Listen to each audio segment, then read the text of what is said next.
23 फेब्रुवारीला बहुलगाव इथे Chakan police station अंतर्गत बहुलगाव इथे दरोडा पडला होता। त्या दरोडाचे जे आरोपी आहेत, 2 आरोपी, ते चिंचोसी गावात आलेले आहेत असा माहिती डीबीचे इंचार्ज एपीआय जराड यांना मिळाला होता। तो इन्फॉर्मेशनवर वर्कआउट करून स्वतः DCP zone 3 Shivaji Pawar, API डीबीचे इंचार्ज एपीआय जराड आणि त्यांची टीम त्याला अटक करण्यासाठी त्या ठिकाणी गेले होते।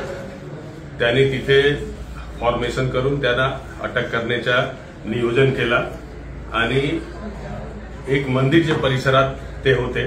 त्या मंदिरच्या परिसर मध्ये ज्यावेळी डीसीपी आणि एपीआय आणि त्यांची टीम आतमध्ये गेली, त्यामध्ये 2 आरोपीपैकी एक आरोपी तिकडून पळून गेला, पण दुसरा आरोपी त्याच्या हातात कोयता होता।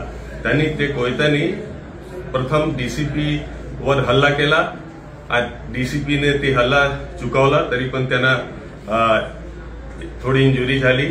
त्यानंतर त्यांनी त्या कोयत्याने एपीआय जराड यांच्यावर हल्ला केला, त्यांनी पण चुकवला, पण त्यांच्या हातात इंजुरी झाली।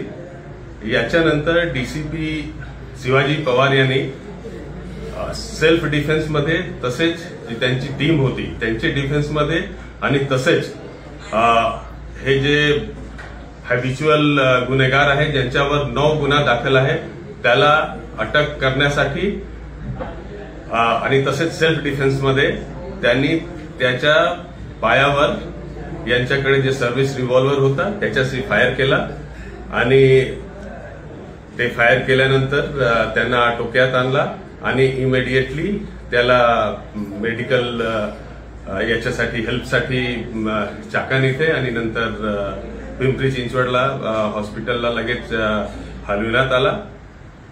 आणि जो आरोपी आहे तो सध्या खतऱ्याचे बाहेर आहे आणि त्याचबरोबर डीसीपी आणि एपीआय, डीसीपी शिवाजी पवार आणि एपीआय जराड त्यांना जी इंजुरी झाली होती त्याचे त्यांनी ट्रीटमेंट घेतलेलं आहे आणि आता इथे उपस्थित आहे। दोन्ही आरोपींचं नेमकं नाव काय आहे? एक आरोपी मायनर आहे, त्याचं नाव नाही सांगता येणार, आणि जे आरोपी ज्यांनी हल्ला केला होता त्याचं नाव सचिन चंद्र भोसले आहे। त्याच्यावर एकूण 9 गुन्हे दाखल आहेत।